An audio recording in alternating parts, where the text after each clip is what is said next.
Cada año se lanzan miles de millones de dispositivos en el mundo, que simplemente no funcionarían sin un metal casi invisible.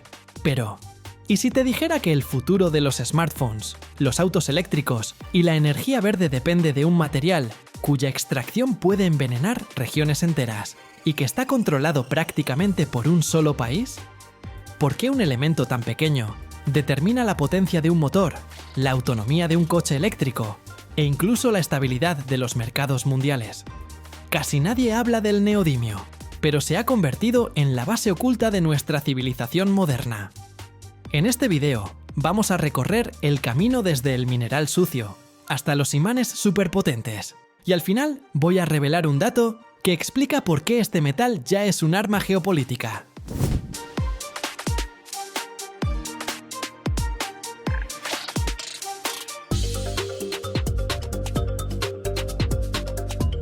En los smartphones, los imanes de neodimio hacen funcionar los altavoces, micrófonos, motores de vibración y sistemas de enfoque automático de las cámaras. En computadoras y servidores se encargan del posicionamiento de elementos móviles y la refrigeración. En vehículos eléctricos, el neodimio define las características del motor de tracción, torque y autonomía. En turbinas eólicas, convierte la rotación de las aspas en electricidad sin complejas transmisiones mecánicas. Por eso, controlar el neodimio significa controlar el ritmo de desarrollo de la electrónica, el transporte y la energía, porque sin él, la mayoría de las tecnologías modernas pierden eficiencia o se vuelven económicamente inviables. Los elementos de tierras raras estuvieron mucho tiempo fuera del radar del público, pero se convirtieron en la base oculta de nuestra civilización tecnológica actual.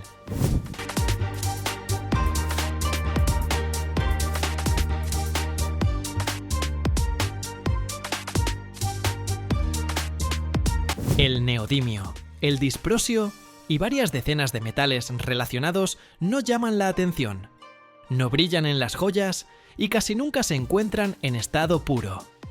El neodimio pertenece al grupo de los lantánidos, que recibieron el nombre de tierras raras. No porque sean extremadamente escasos, sino por la dificultad de su extracción y separación. En la naturaleza, casi siempre se encuentran juntos, en forma de complejas mezclas minerales. Esto fue precisamente lo que durante décadas los hizo poco atractivos para la industria. La situación cambió a finales del siglo XX, cuando la humanidad se enfrentó a la necesidad de imanes superpotentes, compactos y estables. La revolución llegó con la aparición de los imanes de neodimio hierro-boro. Resultaron ser varias veces más potentes que los tradicionales análogos de ferrita o alnico.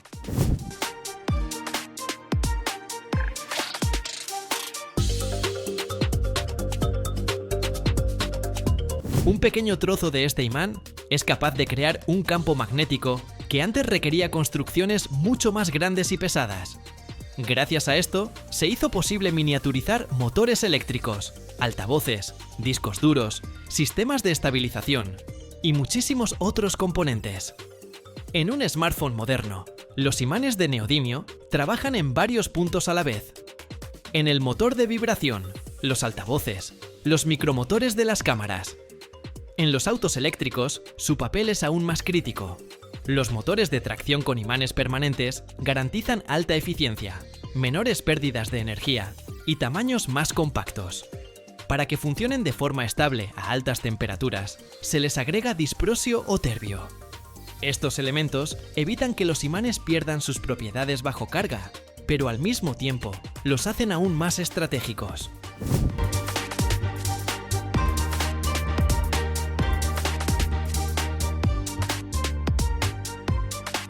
Las turbinas eólicas son otro ejemplo clave. Los generadores modernos de accionamiento directo utilizan cientos de kilos de imanes de neodimio. Sin ellos, tendríamos que volver a las voluminosas cajas de cambios, lo que reduce la fiabilidad y aumenta los costos de mantenimiento. Así que la transición hacia la energía verde está directamente ligada al acceso a estos metales de tierras raras. Pero el camino de estos materiales, desde el mineral hasta los productos de alta tecnología, está lejos de ser perfecto. La extracción y el procesamiento de elementos de tierras raras son algunos de los procesos más problemáticos para el medio ambiente en toda la industria minera. Los minerales suelen contener impurezas radiactivas, y la separación química requiere enormes cantidades de ácidos y agua.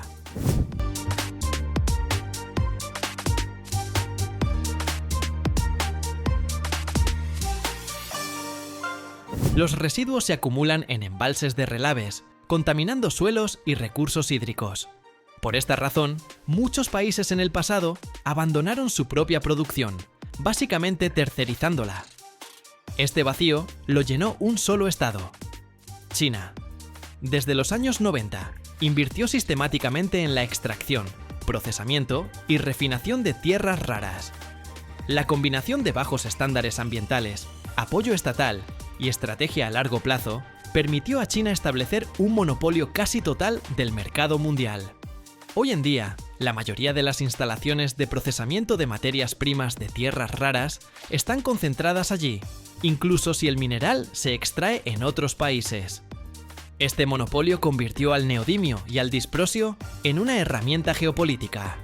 Las restricciones a la exportación, las cuotas o incluso las amenazas de interrupciones en el suministro impactan instantáneamente los mercados de electrónica, fabricación de automóviles y energía.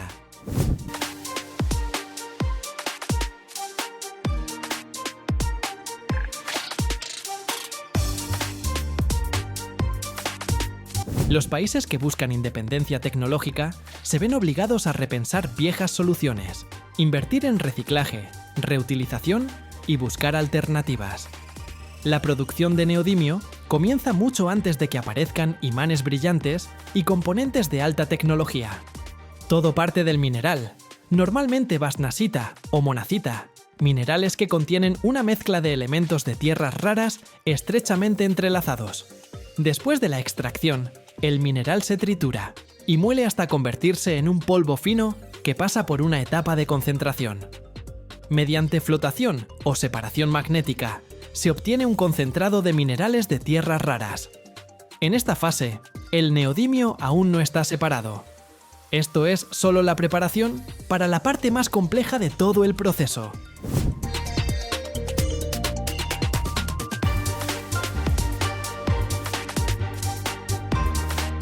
Luego comienza el procesamiento químico.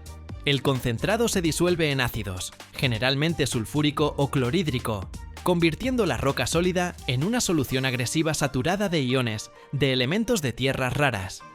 Es aquí donde la producción adquiere su reputación de sucia. Se generan grandes volúmenes de residuos líquidos, además de subproductos con impurezas de torio y otros elementos no deseados. Las soluciones requieren un control riguroso y posterior purificación.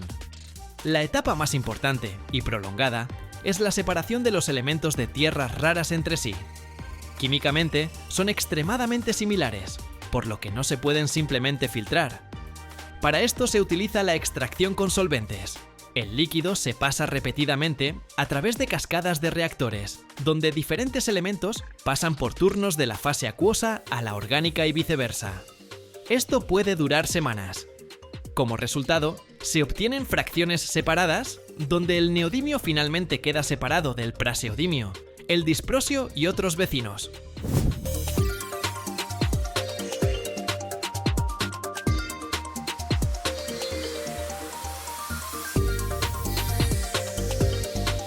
Después de la purificación, el neodimio se precipita en forma de sales u óxidos, más comúnmente óxido de neodimio. Este polvo ya es materia prima industrial, pero todavía no es metal. Para obtener neodimio metálico, el óxido se reduce en hornos al vacío o de atmósfera inerte, usando calcio u otros agentes reductores.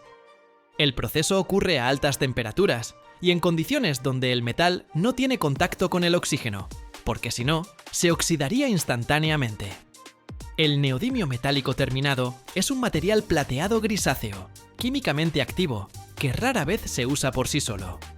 Casi de inmediato, se destina a la producción de aleaciones magnéticas, donde se combina con hierro y boro. Así, el camino desde el mineral hasta el imán pasa por docenas de operaciones, miles de toneladas de reactivos y una enorme cantidad de energía.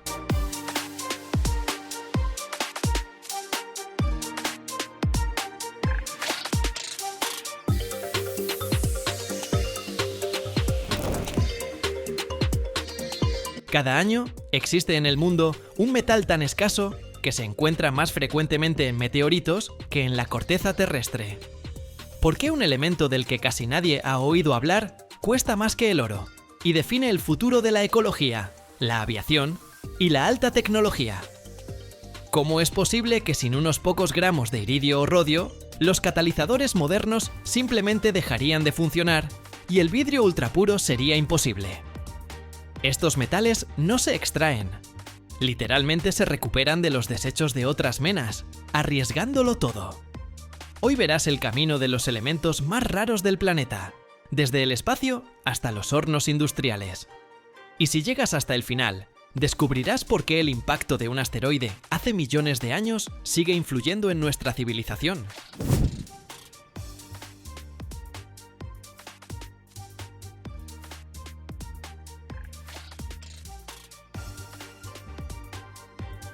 El iridio y el rodio pertenecen al grupo de metales del platino y se consideran algunos de los elementos más raros y caros del planeta.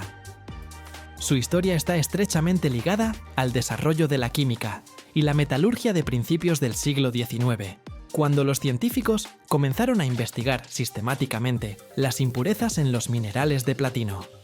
El iridio fue descubierto en 1803 por el químico inglés Smithson Tennant, durante el análisis de un sedimento insoluble que quedaba después de disolver platino en agua regia.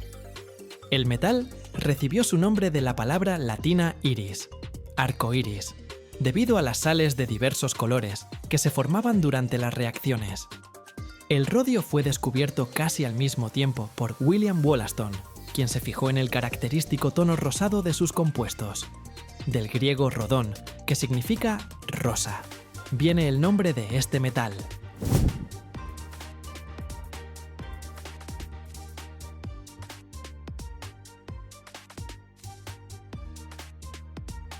El valor extraordinario del iridio y el rodio no se explica únicamente por su escasez, sino por la combinación única de propiedades físicas y químicas que poseen.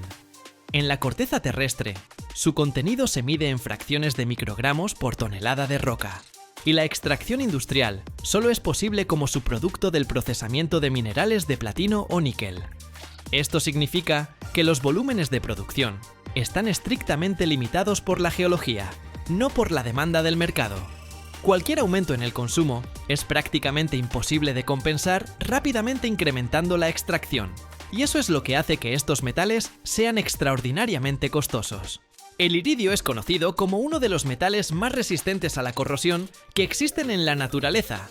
Prácticamente no reacciona con ácidos, bases ni sales fundidas, incluso a temperaturas elevadas.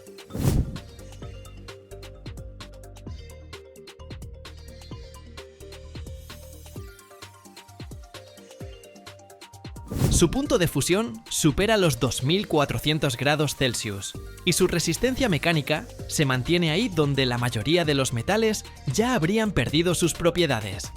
Por eso, el iridio se usa en ambientes donde los materiales enfrentan química agresiva y calor extremo al mismo tiempo. El rodio tiene un punto de fusión un poco más bajo, pero destaca por su estabilidad superficial excepcional y su alto poder reflectante. Prácticamente no se oxida al aire, incluso con calentamiento prolongado, lo que lo convierte en material ideal para recubrimientos y contactos. El iridio y el rodio juegan un papel clave en los catalizadores modernos. Son estos metales los que aceleran las reacciones químicas, manteniéndose estables durante miles de horas de operación.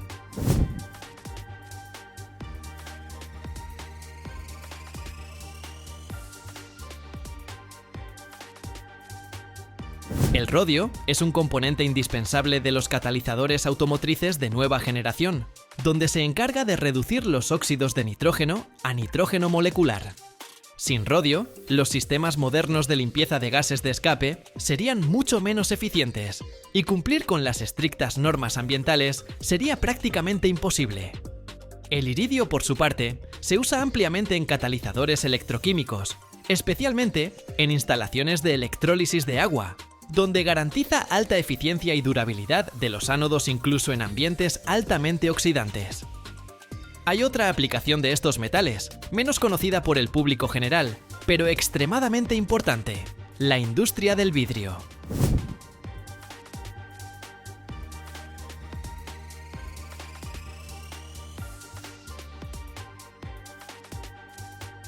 En la producción de tipos especiales de vidrio, como el óptico, de laboratorio y para pantallas, se utilizan hornos que operan a temperaturas superiores a 1500 grados. En estas condiciones, la mayoría de los metales se deforman o reaccionan con el vidrio, contaminándolo. Las aleaciones de iridio y rodio se emplean para fabricar crisoles, electrodos y elementos estructurales de los hornos, ya que resisten el calentamiento prolongado sin corrosión y no interactúan con el vidrio. Gracias a estos metales, es posible producir vidrio ultrapuro con propiedades perfectamente controladas. El precio del iridio y el rodio supera frecuentemente el valor del oro e incluso del platino, y esto no es un fenómeno especulativo, sino una consecuencia directa de la combinación entre oferta limitada e importancia tecnológica crítica.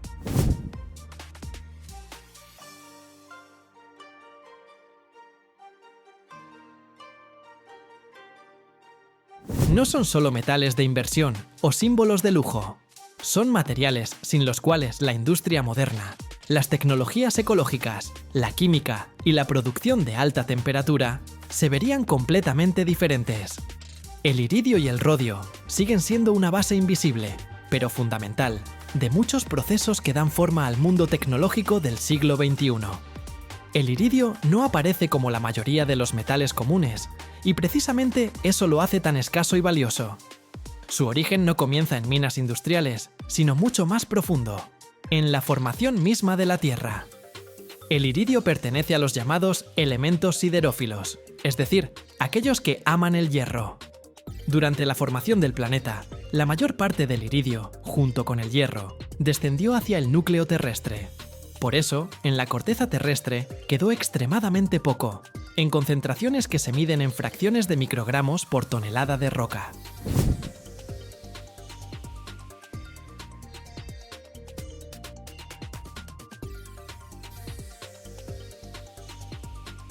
La parte del iridio que sí está al alcance del ser humano tiene un doble origen. Primero, están los restos de la materia primitiva que no llegó a hundirse en el núcleo y se conservó en ciertas zonas del manto y la corteza. Segundo, y esto es igual de importante, el iridio llegó a la superficie terrestre a través de meteoritos. Los cuerpos cósmicos, especialmente los meteoritos de hierro, contienen concentraciones de iridio mucho más altas que las rocas terrestres. Esto explica la famosa anomalía de iridio en las capas geológicas relacionadas con la caída de un gran asteroide al final del período Cretácico. En términos industriales, el iridio casi nunca se extrae como metal principal. Se obtiene como producto secundario durante el procesamiento de minerales de platino y níquel. Las fuentes más importantes de iridio se concentran en regiones donde existen grandes yacimientos de metales del grupo del platino.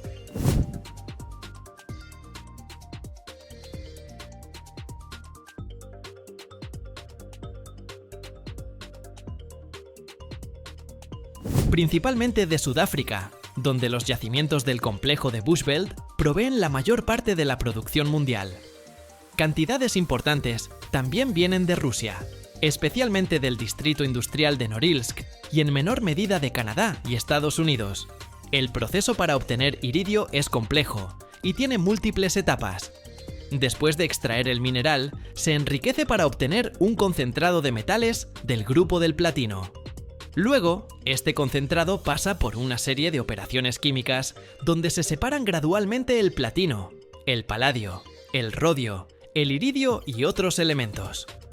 El iridio normalmente queda en los residuos más estables e insolubles, lo que confirma una vez más su excepcional inercia química. Solo después de una purificación muy compleja, se obtiene en forma de polvo o metal compacto.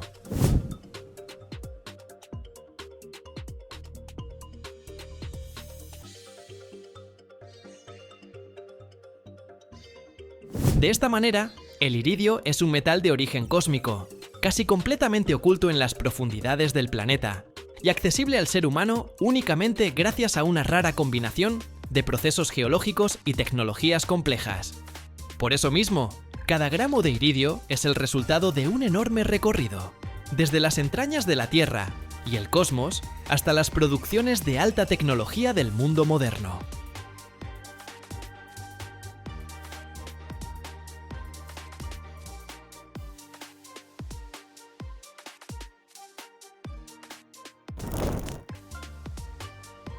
Cada año, miles de millones de personas en todo el mundo pisan el mismo pedal, sin sospechar que durante décadas los estuvo matando lentamente. Lo que debía salvar vidas llenaba el aire de veneno sin que nadie lo notara. ¿Por qué un material considerado perfecto desapareció casi de la noche a la mañana? ¿Y qué vino a reemplazarlo? Hay un detalle que nunca aparece en los anuncios de pastillas de freno, pero es justo ese detalle el que decide si tu auto se detiene o no en el momento crítico. Hoy, estas pastillas resisten un infierno, no humean y apenas dejan rastro. Pero el camino hasta aquí fue mortalmente peligroso. Quédate hasta el final y descubrirás qué componente oculto costó millones de vidas y por qué las fábricas modernas protegen sus fórmulas como si fueran secreto de Estado.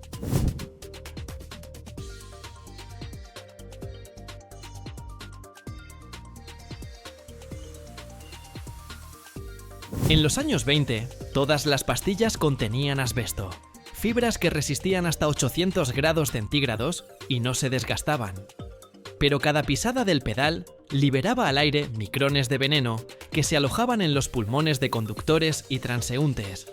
Para los 90, el asbesto había matado a millones. Cáncer de pulmón, mesotelioma. Europa fue la primera en prohibirlo en 1998. Los fabricantes se lanzaron a buscar un reemplazo. Mezclas orgánicas de caucho, vidrio y fibras metálicas. Las primeras pastillas sin asbesto frenaban peor, se sobrecalentaban a los 400 grados y soltaban el disco. Pero era el comienzo. Hoy, lo mejor son los compuestos cerámicos. Base: cerámica de nitruro de silicio y carburo de silicio, mezclada con fibras de cobre para disipar el calor.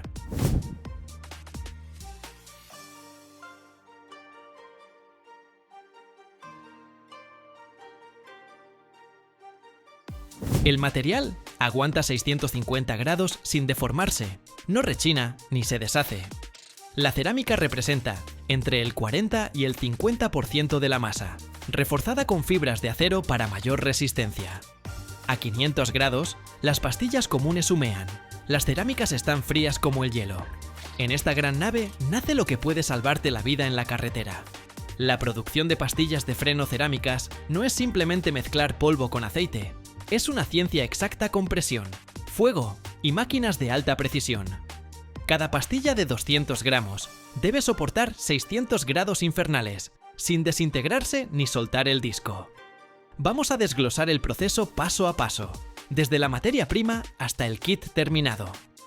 Todo empieza en los silos de polvos. El ingrediente principal es la cerámica, nitruro de silicio, carburo de silicio, un polvo blanco duro como el diamante.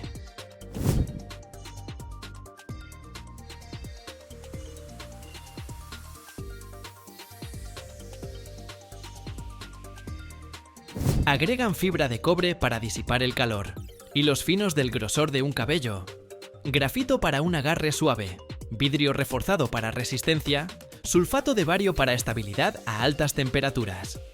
Cada receta es un secreto de la fábrica, como la fórmula de Coca-Cola. En mezcladoras gigantes de 2000 litros, vierten los polvos en proporciones exactas. Añaden lubricante líquido a base de cera, 5 o 7% del peso total. La mezcladora gira durante 30 minutos a 50 revoluciones por minuto, transformando el polvo seco en una masa húmeda uniforme, como si fuera masa de pan. Mantienen la temperatura a 40 grados para que el lubricante no se solidifique. El resultado, una masa cruda de 500 kilos, lista para moldearse. La masa pasa a la prensa rotativa, una máquina con 20 toneladas de fuerza.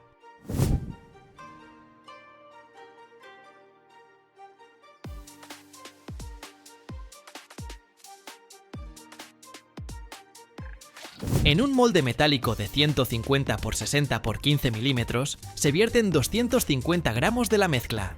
La placa superior baja con una presión de 2000 kg por centímetro cuadrado. Es como poner un tanque sobre tu mano.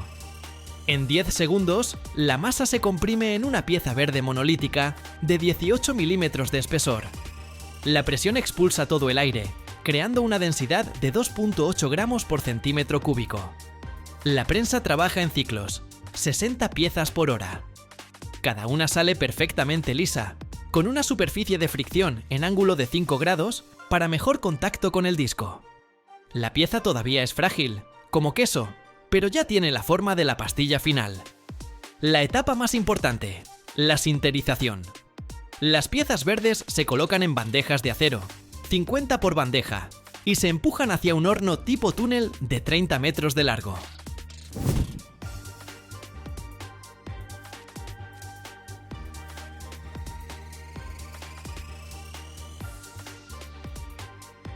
La temperatura sube gradualmente. En el pico de calentamiento, después de 4 horas, la cerámica se funde, las fibras de cobre se sueldan, el grafito se cristaliza. El sinterizado total dura 12 horas. Las pastillas terminadas, monolitos gris plateado, van a control. El escáner láser verifica las dimensiones con precisión de 1/100ª de milímetro. El ultrasonido chequea densidad y grietas. Se rechaza el 2%. Después viene el pulido. La máquina retira medio milímetro de la superficie de fricción para una geometría perfecta. Los bordes se redondean con radio para evitar chirridos. Se aplica el recubrimiento protector, una capa fina de disulfuro de molibdeno para ese primer frenado suave. Se marcan con láser. Se arma el juego. 4 pastillas más resortes más placa.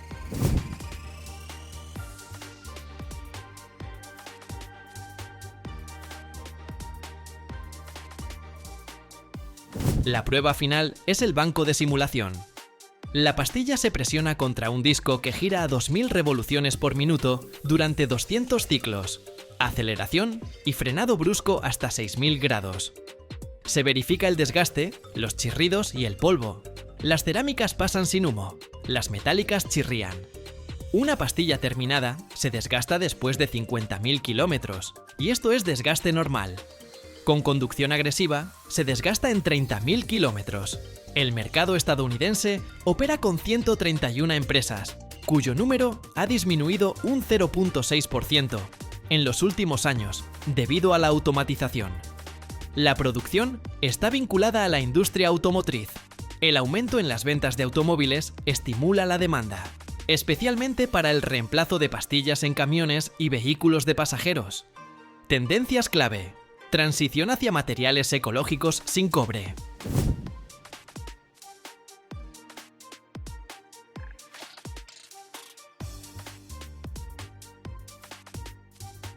California la limitó a 0,5% desde 2025, lo que redujo la contaminación en 28% en el estado. Las importaciones son importantes, pero los aranceles impactan la producción local.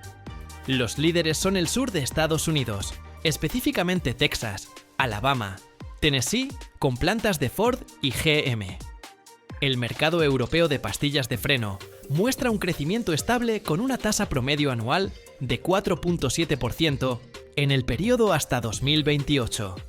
En Alemania, líder del mercado, el volumen alcanzará casi 320 millones de dólares para 2028. Francia crece al 5,5% anual. Reino Unido al 3,8%.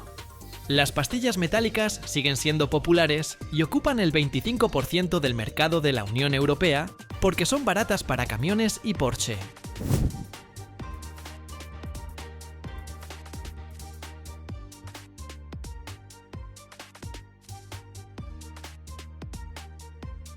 Pero su polvo es un problema. El acero y el cobre se quedan en las carreteras, entran al agua y a los pulmones. La cerámica reduce las emisiones en un 80% comparada con estas semimetálicas. Además de las pastillas de asbesto y metálicas, hubo un intento de hacer orgánicas. Estas son pastillas del año 2000, el primer reemplazo masivo del asbesto. La base: caucho sintético, fibra de vidrio para refuerzo, Kevlar o fibras aramídicas para resistencia, más sulfato de bario y grafito. Su composición suave daba un agarre silencioso, poco polvo, no rayaba los discos. Pero a 550 grados pierden un 30% de su fuerza, lo que funciona para conducción diaria, pero no para deportes.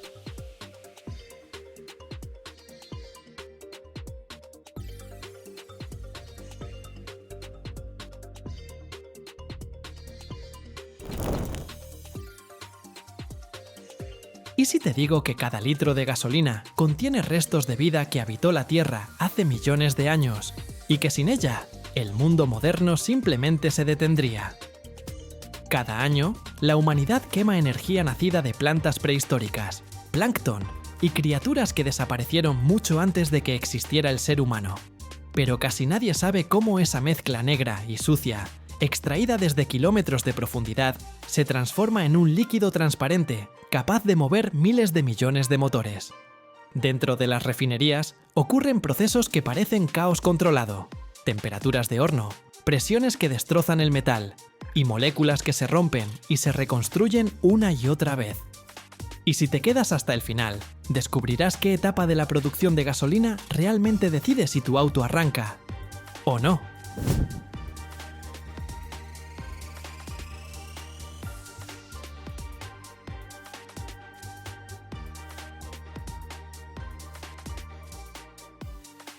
Todo comienza con el petróleo crudo, que se extrae desde las profundidades de la Tierra, a veces desde varios kilómetros bajo la superficie.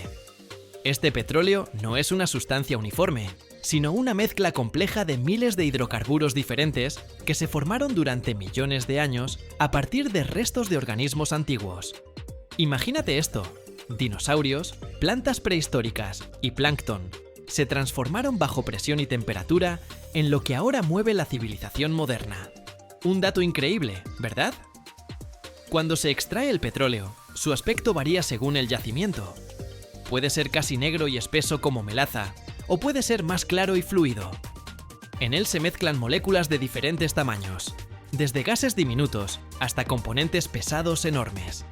Y la tarea de una refinería es separar toda esta mezcla en productos útiles, siendo la gasolina uno de ellos.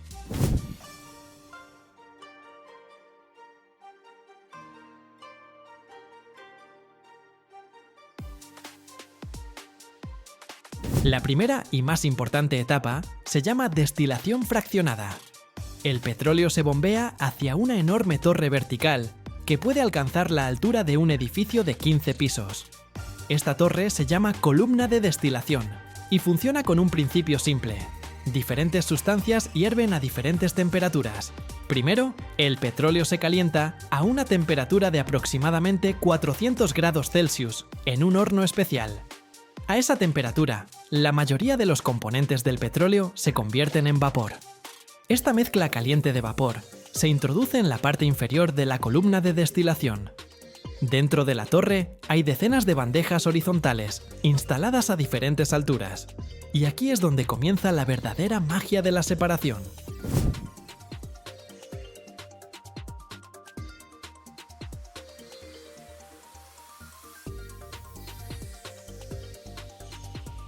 Cuando el vapor caliente sube por la columna, se va enfriando poco a poco. En cada nivel, la temperatura es un poco más baja que en el anterior. Las moléculas pesadas, con altas temperaturas de ebullición, se condensan primero, abajo en la columna, donde todavía hace calor. Las moléculas más ligeras suben más alto, hasta que alcanzan el nivel con su temperatura de condensación.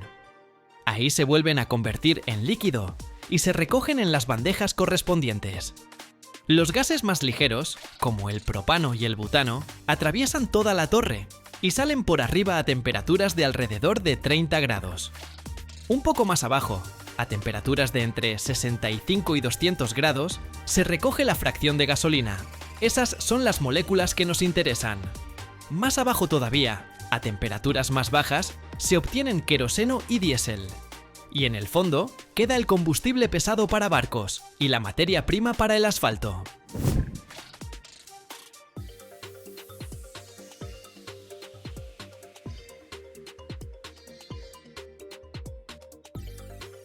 Pero aquí está el truco. Si simplemente separas el petróleo en fracciones, no sale tanto combustible. más o menos un 15 o 20% del volumen total. Y la demanda de gasolina es enorme, mucho mayor que su contenido natural en el crudo. Por eso los refinadores inventaron una manera ingeniosa de crear más gasolina con lo que tienen, un proceso llamado craqueo. El craqueo consiste en romper moléculas grandes y pesadas en otras más pequeñas, aptas para gasolina. Hay varias formas de hacerlo. El craqueo térmico simplemente calienta el petróleo pesado a temperaturas extremas de unos 500 grados bajo alta presión. En esas condiciones, las cadenas largas de átomos de carbono literalmente se rompen en pedazos más cortos.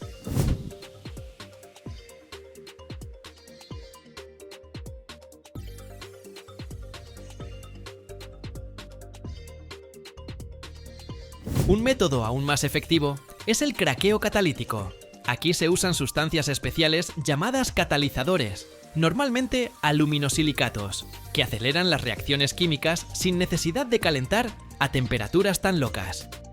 El petróleo pesado se mezcla con polvo caliente del catalizador a temperaturas de alrededor de 1000 grados, y las moléculas se rompen mucho más rápido y eficientemente.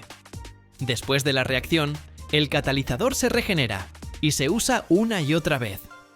También está el hidrocraqueo, donde además de alta temperatura y catalizador, se añade hidrógeno bajo presión de hasta 1 tonelada o incluso 1,5 toneladas de kilogramos por pulgada cuadrada.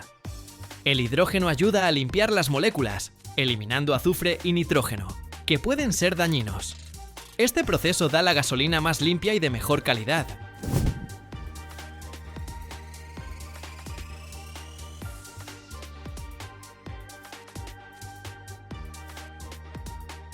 Pero incluso después de todas estas transformaciones, la gasolina aún no está lista para llegar a tu tanque. Hay que mejorar sus propiedades mediante procesos llamados reformado y alquilación. El reformado cambia la estructura de las moléculas de gasolina, aumentando su número de octano, que indica qué tan resistente es el combustible a la detonación en el motor. La gasolina de bajo octanaje puede autoencenderse en los cilindros del motor fuera de tiempo, causando golpeteo y pudiendo dañar el motor. Durante el reformado, las moléculas de gasolina pasan por una serie de reactores con catalizadores de platino a una temperatura de alrededor de 500 grados. Ahí, las cadenas rectas de átomos se reorganizan en estructuras ramificadas y moléculas en anillo, que tienen un número de octano más alto. Antes se añadía plomo para aumentar el octanaje, pero resultó ser tóxico y contaminante para el medio ambiente, así que se dejó de usar en los años 90.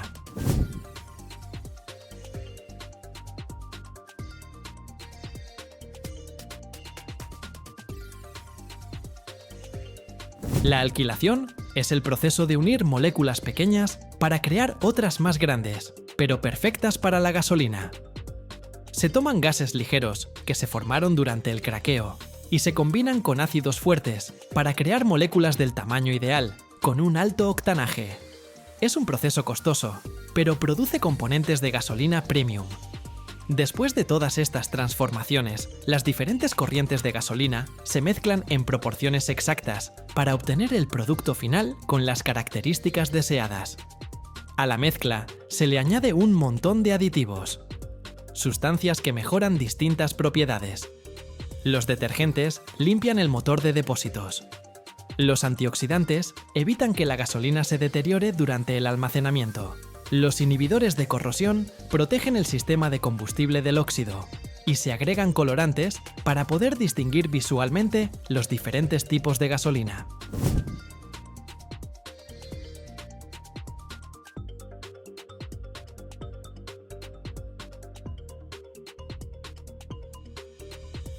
En muchos países es obligatorio agregar etanol a la gasolina, un alcohol producido a partir de maíz o caña de azúcar. Normalmente representa el 10% del volumen, aunque a veces es más. El etanol aumenta el octanaje y se considera más ecológico porque proviene de fuentes renovables, aunque hay debates sobre si realmente es tan beneficioso para el medio ambiente, considerando toda la energía gastada en cultivar la materia prima. Es interesante que de un barril de petróleo crudo de 160 litros se obtienen aproximadamente 20 litros de gasolina, más diésel, queroseno, lubricantes y otros productos. Nada se desperdicia. Incluso los gases que se forman en el proceso se queman para calentar la propia planta o se transforman en otras sustancias útiles.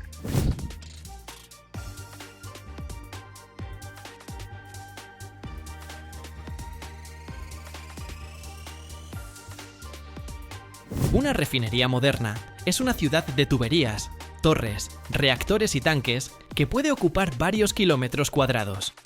Todo el complejo está controlado por computadoras que monitorean miles de parámetros al mismo tiempo. Temperatura, presión, velocidad de flujo, composición de productos. Un error en la configuración puede costar millones de dólares o incluso provocar un accidente. Los estándares ambientales son cada vez más estrictos. Por eso las refinerías se modernizan constantemente, instalan nuevos equipos para limpiar emisiones y reducen el consumo de energía. La producción de gasolina es mucho más limpia que hace 30 o 40 años, aunque sigue siendo intensiva en energía y tiene impacto ambiental.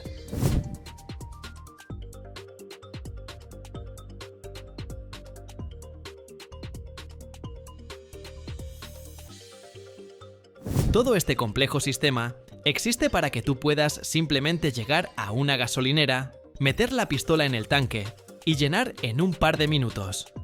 Detrás de esos pocos minutos, hay geólogos buscando petróleo, ingenieros diseñando pozos y refinerías, químicos desarrollando catalizadores y aditivos, técnicos manteniendo el equipo funcionando, conductores entregando el combustible. Una industria global que trabaja las 24 horas para que el mundo siga en movimiento. Y aunque ahora se habla mucho de autos eléctricos y energía renovable, la gasolina seguirá siendo el combustible principal para miles de millones de vehículos en todo el mundo por mucho tiempo más. Es el producto de un siglo de ingeniería, investigación química e innovación tecnológica. La transformación de materia orgánica antigua en la energía del presente.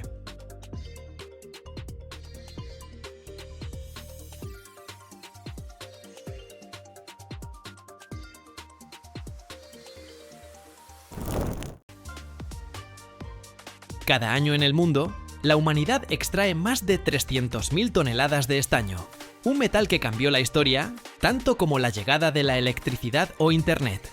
Imagina esto, apenas unos gramos de este metal dentro de tu teléfono mantienen unidos miles de contactos microscópicos. Y ahora imagina que sin el estaño, la edad de bronce nunca habría existido. Pero hay un secreto que la industria oculta cuidadosamente. Mira hasta el final y descubrirás un dato sobre el estaño que cambiará por completo tu visión de la electrónica moderna.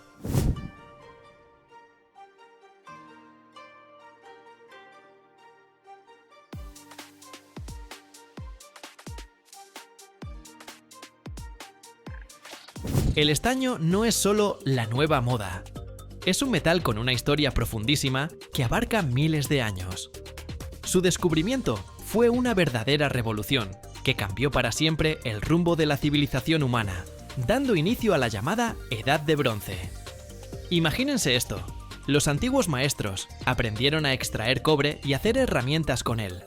Pero el cobre era blando, y entonces, ya sea por accidente o por experimentación, descubrieron que si agregaban un poco de otro metal desconocido en ese momento, el estaño, a ese cobre fundido, la aleación se volvía increíblemente fuerte, dura, más fácil de moldear y mantenía mejor el filo.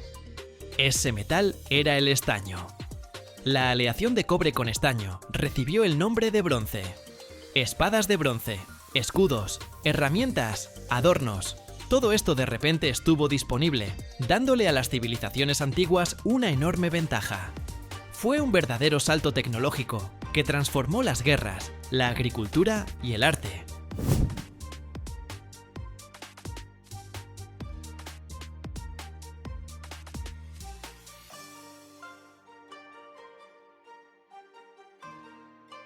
El estaño se volvió tan valioso que se libraban verdaderas batallas por sus yacimientos, y las rutas comerciales hacia las minas de estaño, como las de Cornualles en Gran Bretaña, eran extremadamente importantes.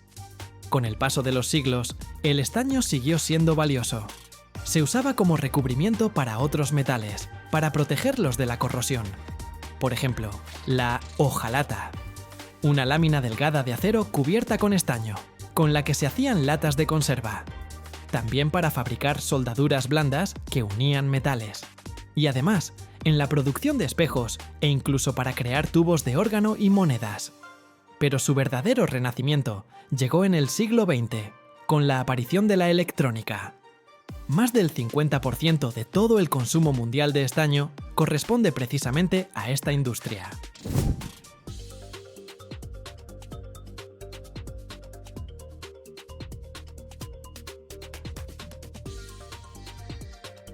Soldadura. Ese es su papel principal. Tu computadora, tu smartphone, tu televisor. Adentro tienen miles de componentes eléctricos conectados entre sí. Esas conexiones se hacen con soldadura, que generalmente es una aleación de estaño con otros metales. Por ejemplo, con plomo en el pasado, pero ahora principalmente con cobre, plata o níquel. El estaño es perfecto para soldadura porque tiene un punto de fusión relativamente bajo, lo que permite fundirlo fácilmente y formar conexiones sin dañar los componentes electrónicos sensibles. Además, el estaño moja los metales, es decir, se esparce fácilmente por la superficie, creando una conexión eléctrica y mecánica sólida. También tiene buena conductividad eléctrica y es resistente a la corrosión.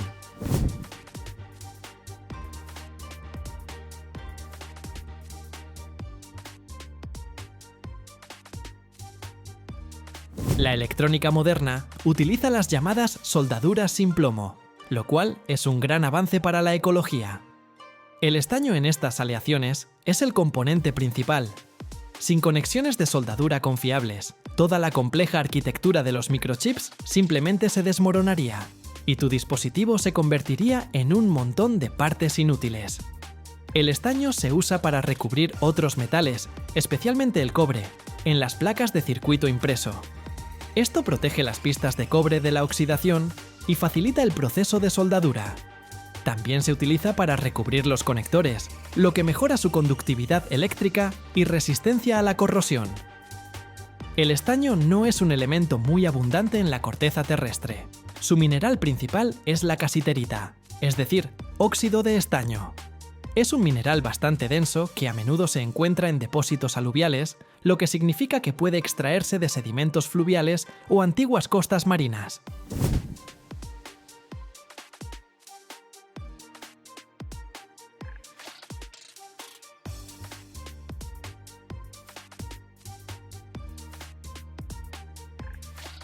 Más del 70% de la producción mundial de estaño se concentra en 4 países del sudeste asiático y Sudamérica: China, Indonesia, Myanmar y Perú. Esto hace que el mercado del estaño sea bastante sensible a los acontecimientos políticos y económicos en estas regiones. La extracción de estaño comienza con la etapa de exploración. Los geólogos, equipados con tecnologías modernas, realizan estudios, perforaciones y análisis de muestras de suelo y rocas para encontrar lugares donde la concentración de casiterita sea lo suficientemente alta como para que la extracción sea económicamente viable. Una vez identificado el yacimiento, comienza su explotación, que puede seguir 2 caminos principales, dependiendo del tipo de yacimiento. El primer y más común método de extracción de estaño es a partir de depósitos aluviales. Imaginen esto: durante millones de años, la casiterita, arrastrada de las rocas madre por el agua y la erosión, se fue acumulando en lechos de ríos, fondos de lagos o en antiguas costas marinas.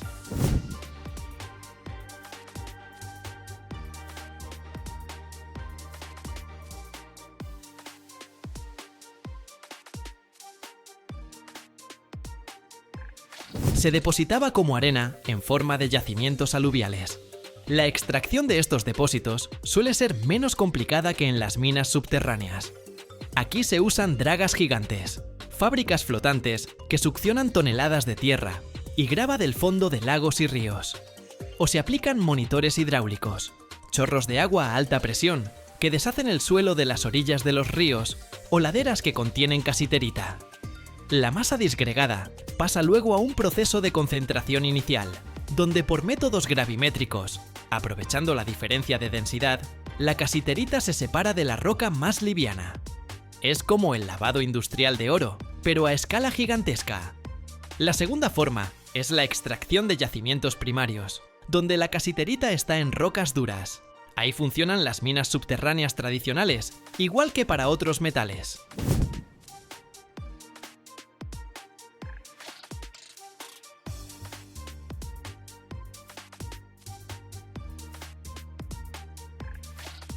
Los mineros perforan túneles y agujeros en la roca, usan explosivos para romper la veta de mineral, y luego las cargadoras recogen el mineral y lo transportan a la superficie.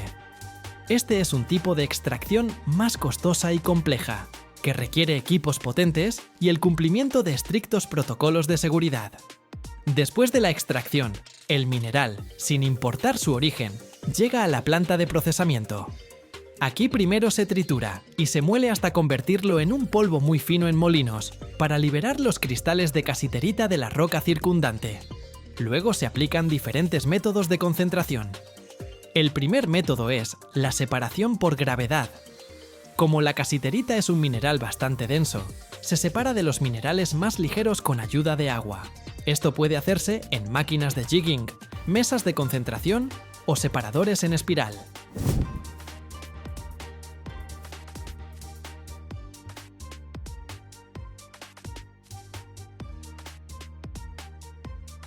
El segundo método es la flotación. A veces, para enriquecer aún más el material o separar la casiterita de otros minerales, se usa la flotación, donde la casiterita se adhiere selectivamente a burbujas de aire y sube a la superficie en forma de espuma. Como resultado de todos estos procesos, se obtiene un concentrado de estaño que ya contiene más del 50% de casiterita, o incluso más. Este concentrado pasa luego a la planta metalúrgica para obtener estaño metálico puro. Aquí, el concentrado, que es óxido de estaño, se mezcla con carbón, que actúa como reductor, y con fundentes. Los fundentes son sustancias que ayudan a separar las impurezas. Esta mezcla se calienta en hornos especiales a altas temperaturas, normalmente alrededor de 1300 grados Celsius. A estas temperaturas, el carbono captura el oxígeno del óxido de estaño, liberando estaño metálico puro, que se funde y fluye hacia el fondo del horno.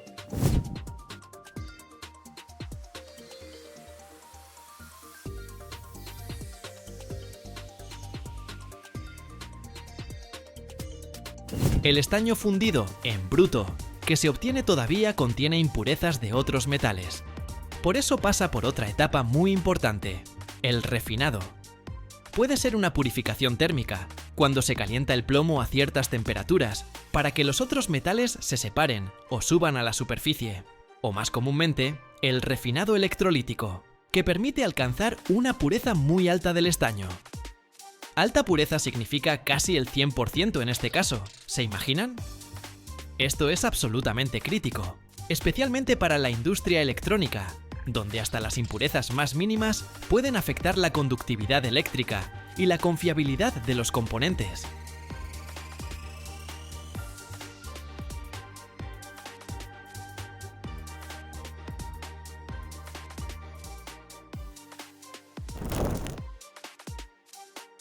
¿Qué puede aplastar metal como si fuera plastilina caliente? Una máquina cuya fuerza supera el peso de ciudades enteras. Su presión es como un ejército de elefantes de acero, uno encima del otro. Pero la verdadera pregunta es otra. ¿Por qué la humanidad necesita crear un monstruo capaz de desafiar las leyes de la física? El secreto de esta prensa está oculto más profundo que sus cimientos, hundidos en la tierra a decenas de metros. Y si te quedas hasta el final, descubrirás un dato que revolucionará tu visión de la industria aeronáutica y espacial.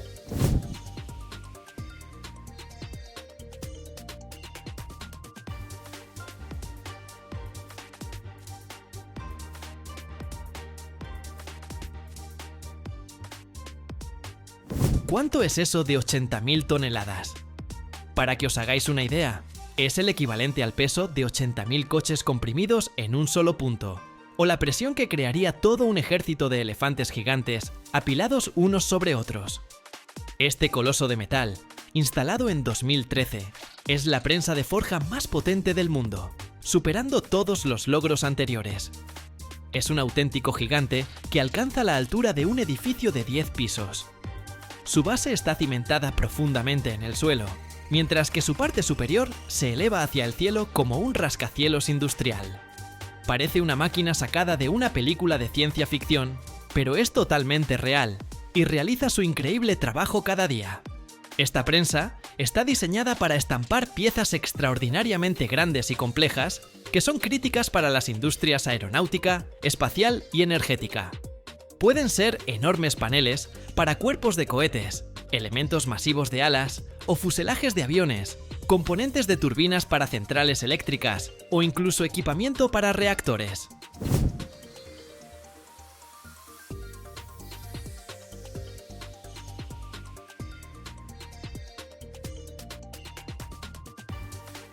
La historia de estas gigantescas prensas es toda una epopeya, íntimamente ligada a la era de la Guerra Fría. Fue entonces cuando Estados Unidos y la Unión Soviética competían por el dominio en la carrera espacial y la industria militar, que surgió la necesidad de construir estructuras metálicas enteras y ultrarresistentes. Los estadounidenses fueron los primeros en construir prensas de 50.000 toneladas de potencia que les permitieron crear enormes piezas aeronáuticas sin soldaduras, lo que aumentó drásticamente su fiabilidad. La Unión Soviética no tardó en responder, creando una prensa aún más potente de 75.000 toneladas, que también se convirtió en leyenda de la ingeniería. Estos titanes de su época representaron la cúspide de las tecnologías metalúrgicas, símbolo de superioridad ingenieril y poderío industrial de las superpotencias. Eran auténticos monstruos, capaces de moldear el metal con una fuerza que parecía casi imposible.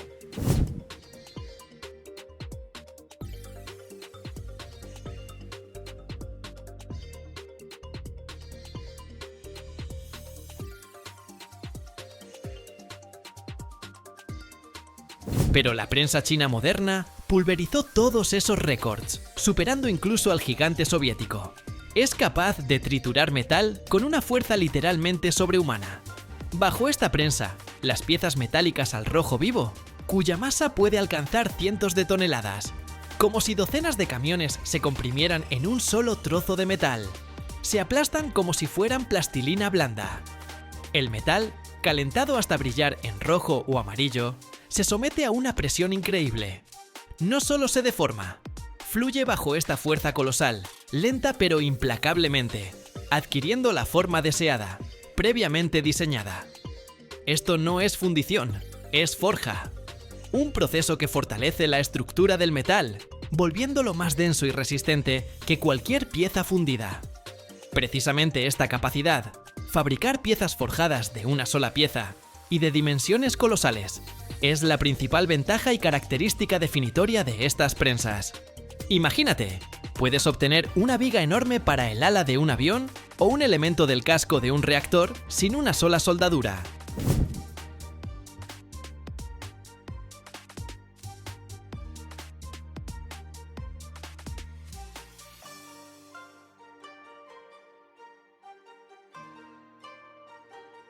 Las soldaduras, por muy bien hechas que estén, siempre representan puntos débiles potenciales en las estructuras metálicas.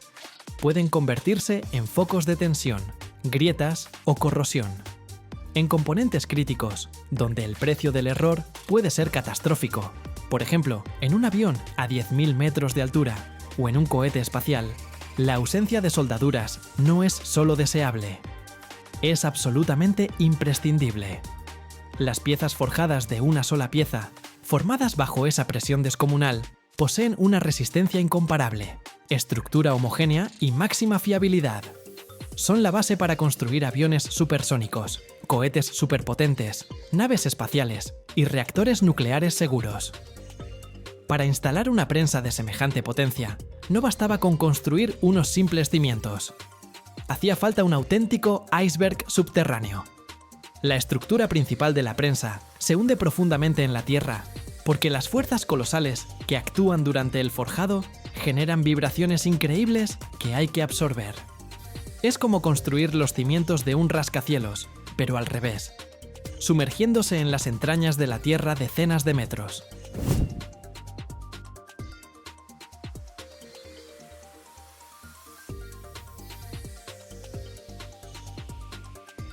La instalación de un equipo así es una operación logística más compleja que el lanzamiento de un cohete espacial. Las piezas de la prensa llegaban al sitio por cientos y luego se ensamblaban in situ con grúas gigantescas y equipos de ingenieros que trabajaban durante años. Por cierto, la fuerza de una prensa de 80.000 toneladas no es solo presión, es una transformación controlada del material a nivel microscópico. Bajo tal influencia, la estructura cristalina del metal cambia. Los granos se vuelven más pequeños y densos, lo que le otorga propiedades mecánicas excepcionales. Es como mejorar el metal al nivel máximo. Curiosamente, para operar semejante gigante, se necesita una cantidad colosal de energía. No es simplemente enchufarlo a la corriente. Para alimentar las bombas hidráulicas y mantener una presión estable, se requiere una potente central eléctrica.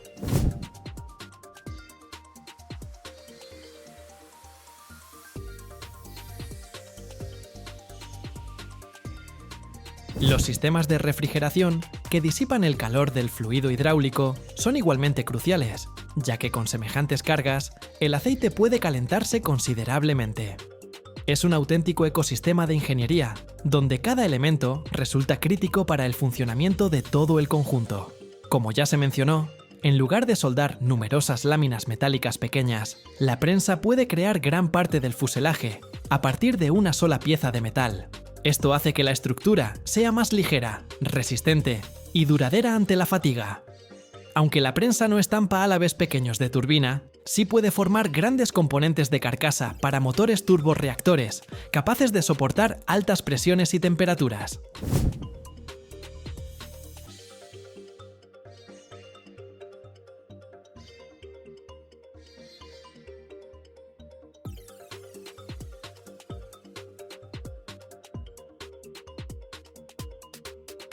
Además de la industria aeroespacial, donde cada kilogramo de peso y cada milímetro de fisura pueden tener consecuencias catastróficas, esta prensa también fabrica componentes para la energía nuclear y térmica. Pueden ser tapas y carcasas ultra resistentes para reactores, elementos de turbinas, generadores y otros equipos que funcionan bajo presión extrema, altas temperaturas y condiciones de radiación. Aquí, la integridad y la ausencia de defectos no son solo cuestión de eficiencia, sino de seguridad para regiones enteras. También aquí se fabrican ejes y rotores para grandes buques y maquinaria industrial. Para las enormes instalaciones de turbinas en embarcaciones marítimas o en centrales eléctricas, se necesitan ejes ultrarresistentes que soporten momentos de torsión y cargas rotacionales colosales. Las piezas forjadas producidas bajo esta prensa son perfectas para estos fines.